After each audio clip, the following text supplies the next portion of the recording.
And we're to 19 days in our countdown to my nephew's wedding in Porto, Portugal.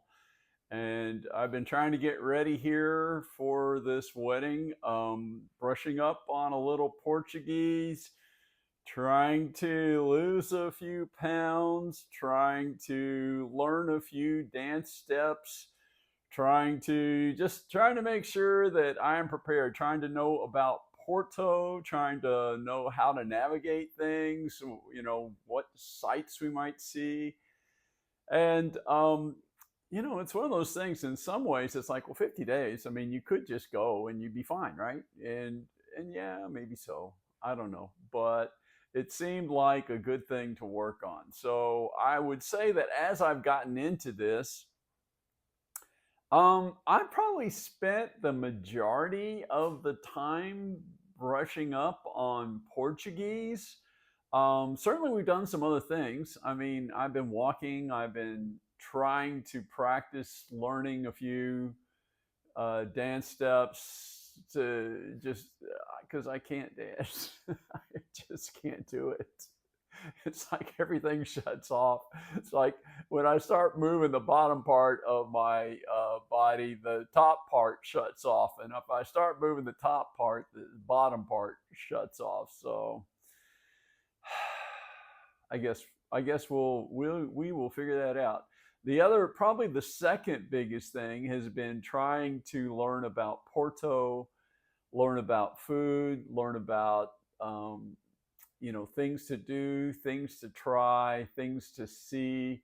So that's probably been the second biggest thing. The probably What would be the third? The third would probably be trying to lose a few pounds so that I do. But there's still some things. I mean, the wardrobe is a problem. I don't have that figured out yet at all. I I mean, I guess I have some of it, but it's like, oh my gosh, I'm going to be in trouble here.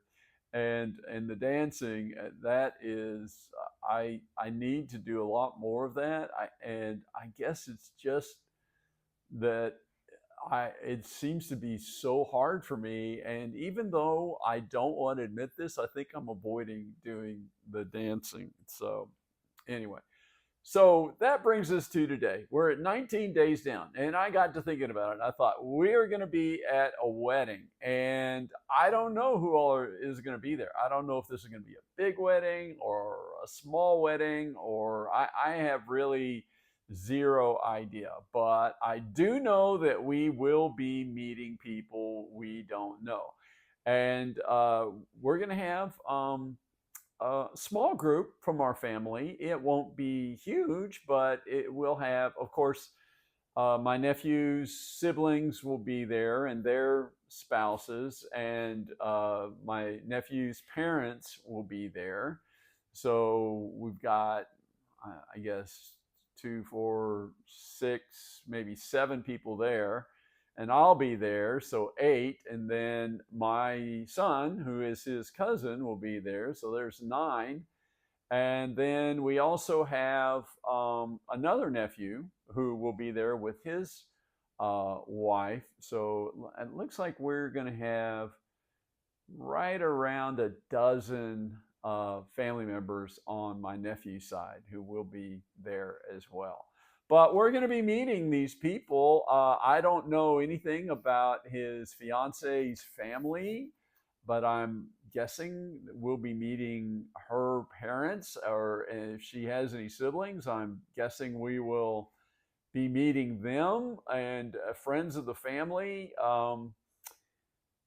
And who knows what we're going to encounter. I mean, obviously, she's from Portugal, and so I'm assuming that everybody will be speaking primarily Portuguese. But I could be wrong about that. It could be that the family is from other places as well. So there's a lot to find out, but we're going to figure it out. But it occurred to me, if we're going to be meeting people, we probably need to be able to explain who everybody is.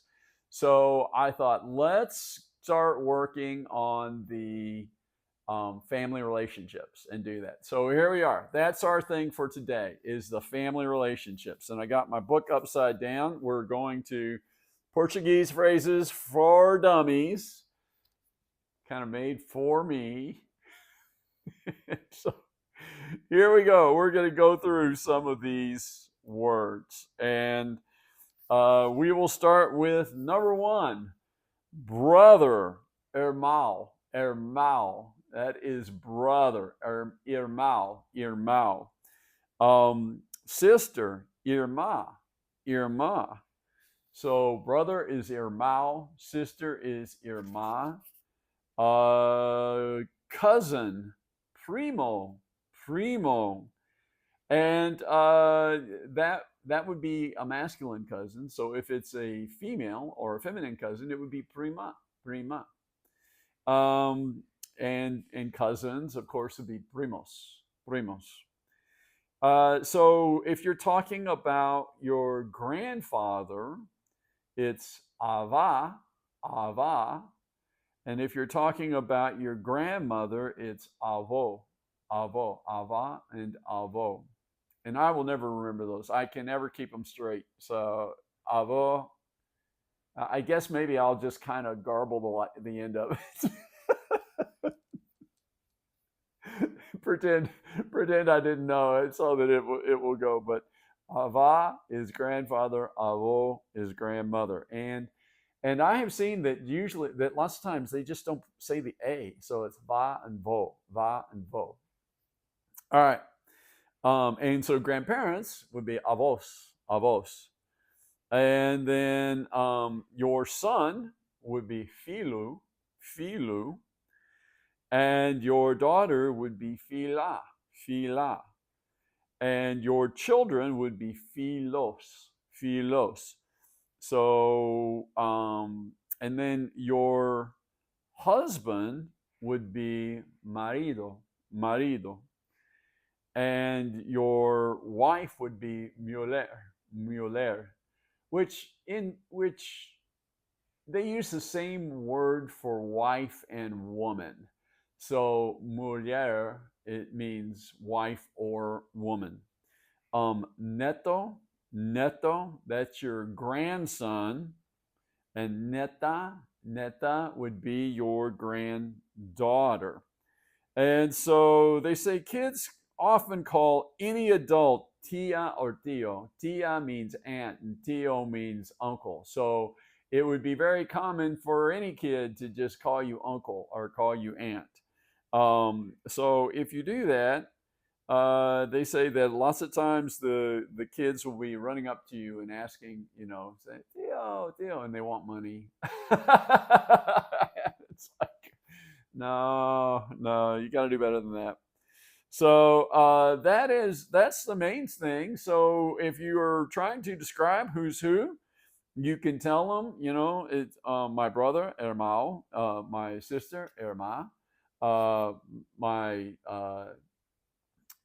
cousin, primo, or prima, my grandfather, ava, our grandmother, avo, and my kids, my son, filo, or daughter, fila, and marido, marido is husband, mujer is wife, neto is grandson, neta is granddaughter, tia or chia. Sometimes they pronounce it. Depend. I think it's going to depend. I'm not sure in Portugal if they pronounce that T the way we pronounce a T in English, or if sometimes they pronounce it almost like a ch, like a ch or an sh, chia, chia.